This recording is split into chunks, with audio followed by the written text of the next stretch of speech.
Dan terakhir, kalau memaksakan pasal 32, 35, harusnya yang kena itu si Sandi, kader PSI, yang dia mengupload ijazah Jokowi. Dan sekarang sedang dilaporin ke polisi Sandi itu. Kenapa? Pasal 32 itu memasukkan barang dalam sistem informasi elektronik tanpa seizin pemiliknya, yang sebelumnya itu abal-abal ya dinyatakan asli. Nah, terakhir dia mengatakan itu kan bukan asli lagi. Tangkap itu Sandi. Kenapa klien kami yang diperiksa dengan pasal 32? Target pasal 35 itu adalah mengubah dokumen elektronik yang sebelumnya tidak otentik menjadi seolah-olah otentik. Contoh kasusnya begini. Bapak bayar, saya menjadi lawyer. Disepakati biaya lawyer fee-nya ya 50 juta. Bapak kirim screenshot sudah transfer ke saya 5 juta tapi diedit jadi 50 juta. Nah, ngedit inilah yang menjadi kasus di pasal 35 Undang-Undang ITE. Bukan orang mengkritisi berdasarkan ilmu kemudian dipaksa dengan pasal 35, pasal 32. Nggak nyambung. Mohon maaf bapak-bapak sekalian ya di institusi Polda, kalau ini kerjaan penyidik di tingkat polsek, masyarakat akan maklum, wajar. Pengalaman polsek kan masih terbatas. Ini Polda Metro Jaya. Untung saja ini tidak ditangani oleh Barreskrim. Kalau Barreskrim malu lagi institusi Polri. Masa memaksakan pasal yang tidak relevan? Baik itu, dan nanti klien kami akan didampingi 2 lawyer. Pertama ada Bang Muhammad Samsir Jalil, SHMA. Kedua ada Pak Gunawan Parikesit. Nanti juga ada lawyer yang lain secara bergantian karena keterbatasan ruang penyelidikan, kami akan bergantian. Namun sebelum diperiksa, nanti kami ingin pandangan dari Bang Rizal Fadilah, pesan-pesan perjuangan kepada seluruh rakyat Indonesia terkait kasus ini. Silakan Bang. Ya. Assalamualaikum warahmatullahi wabarakatuh. Waalaikumsalam warahmatullahi wabarakatuh.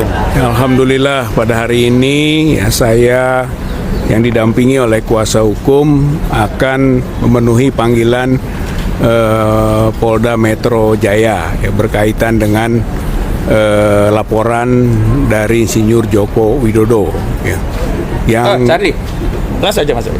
yang pada awal panggilan saya memang tidak bisa hadir karena sebagaimana disampaikan tadi ada insiden, ada kecelakaan ya, tertabrak atau ditabrak ya, wallahu alam, tapi itu adalah peristiwa yang menyebabkan tidak bisa hadir, dan sekarang juga sebetulnya belum sembuh total ya, masih agak bengkak dan dibalut ya untuk bisa melangkah sampai ke Polda Metro Jaya ini. Tapi dengan itikat baik lah dalam kaitan dengan kepatuhan hukum, membantu penegakan hukum gitu kan, masyarakat yang memang punya peran serta untuk itu, maka insya Allah gitu kan saya siap untuk bisa menyampaikan hal-hal yang diperlukan ya, sebatas kompetensi, kewenangan atau juga status ya. Kalau disebut status saksi ya apa yang kita ketahui, apa kita dengar gitu kan, kita lihat ya, sebatas itu karena statusnya saksi. Saya mengucapkan terima kasih kepada tim kuasa hukum yang cukup banyak dan penuh dengan spirit berjuang ya untuk menegakkan kebenaran, kejujuran dan keadilan. Saya kira komitmennya itu. Ya, tidak ada hal-hal yang lain yang saya apresiasi betul kepada tim kuasa hukum ini yang terdiri dari berbagai elemen gitu.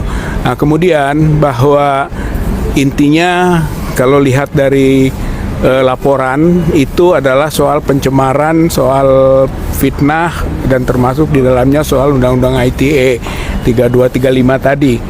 Namun saya pastikan bahwa soal pencemaran itu menjadi kontroversi dan belum sampai kepada konklusi ya, karena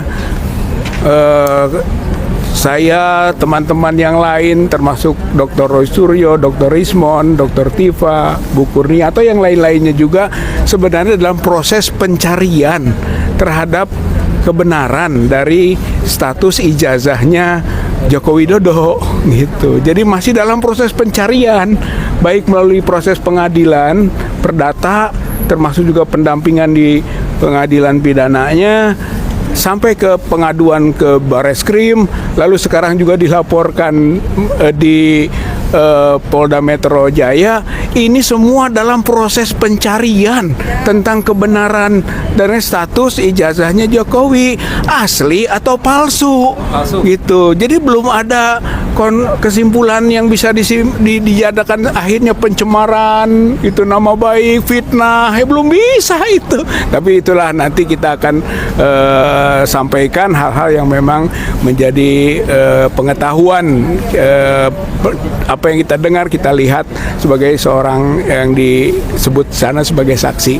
Begitu juga apalagi tadi kuasa hukum sudah sampaikan bahwa pasal 32, 35 juga, kalau itu mah saya pastikanlah tidak akan bisa sampai pada kesimpulan bahwa kita ini otak-atik masalah informasi elektronik atau dokumen elektronik, gitu kan, tidak gitu. Malah mungkin itu harusnya terarah kepada siapa sebenarnya yang lebih kompeten untuk dijadikan pihak yang dilaporkan, karena mereka lah yang tentu saja bisa mengotak-atik informasi elektronik atau dokumen elektronik. Sedangkan saya mungkin juga dengan yang lain-lain tidak ada hal yang bisa menunjukkan atau punya keyakinan dan berdasarkan pengalaman itu tidak terjadi, gitu ya. Jadi intinya mudah-mudahan nanti saya dengan tim kuasa hukum bisa menjelaskan secara tuntas masalah ini, ya. Bahkan kita sedang tadi kalau memang sedang mencari, memburu lah, kita gitu bantu, ya. kita bantu Buru, salah gitu. satunya Sandi, kan? Semuanya kita sama-sama berupaya untuk sampai menemukan kebenaran materialnya, kebenaran apakah ijazah Joko Widodo itu asli atau palsu. Itu sebenarnya sedang dilakukan. Jadi belum ada yang pencemaran, namanya fitnah, gitu kan, apalagi konteksnya pelanggaran terhadap undang-undang ITE dan sebagainya. Tapi insya Allah sebagai warga negara yang punya kewajiban hukum, kita akan patuhi upaya atau langkah ini dan ikut serta membantu proses penegakan hukum, gitu kan, sampai bisa nanti terjawab sebenarnya bahwa ijazah dan skripsi, karena tidak bisa hanya ijazah saja. Kalau skripsinya palsu nggak mungkin. Jadi harus dua-duanya. Jadi nanti kalau ada uji forensik dan sebagainya diharapkan transparan, diharapkan harus melibatkan banyak pihak sehingga tidak menjadi kontroversi baru, gitu ya. Satu hasil dari proses hukum di lembaga penegak hukum ternyata jadi kontroversi hukum. Itu saya kira itu yang tidak boleh kita lakukan. Intinya insya Allah dalam pencarian kebenaran, kejujuran dan keadilan kita akan terus bergerak.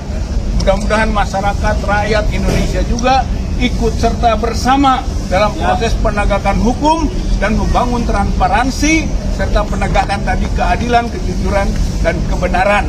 Maju tak gentar membela yang benar, bukan yang bayar atau yang lain-lainnya.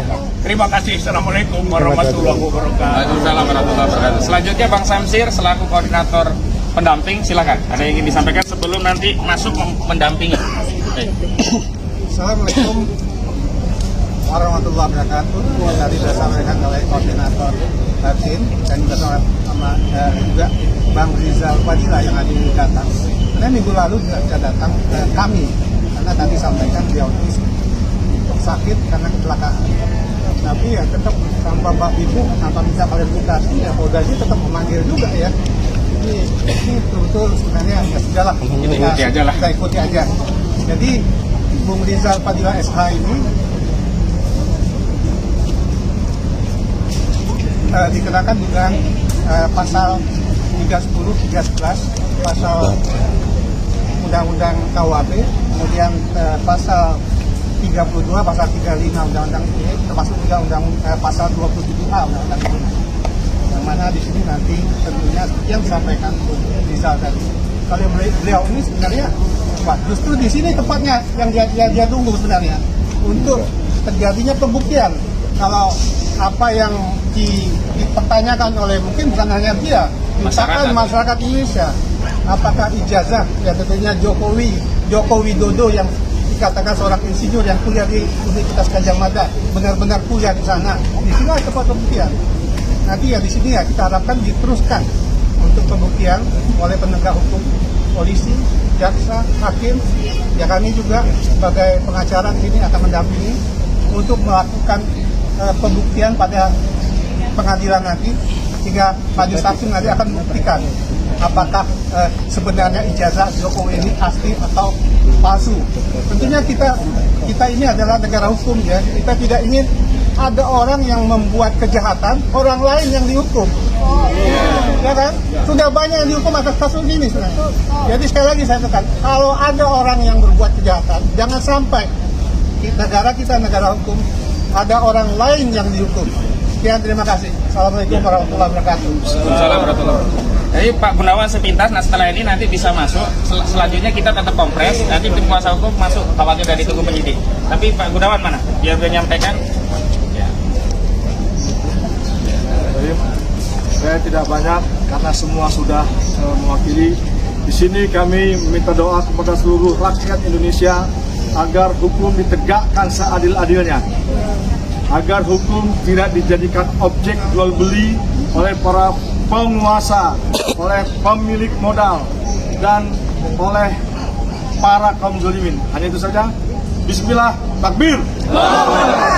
Baik, kita antar dulu ke depan, tapi kita nanti lanjut kompres biar di sini saja. Kami persilakan Bang Rizal Fadila sama pendamping tim untuk masuk. Kita kawal dengan Bismillah. Bismillahirrahmanirrahim. Kita bacakan Al-Fatihah. Al-Fatihah. Bismillahirrahmanirrahim. Bismillahirrahmanirrahim. Inilah shiratal ladzina an'amta 'alaihim ghairil maghdubi 'alaihim waladdallin. Lanjut aja, khawatir ya, udah cukup yang tadi lah. Ya, selanjutnya ada Pak Sedido bisa menyampaikan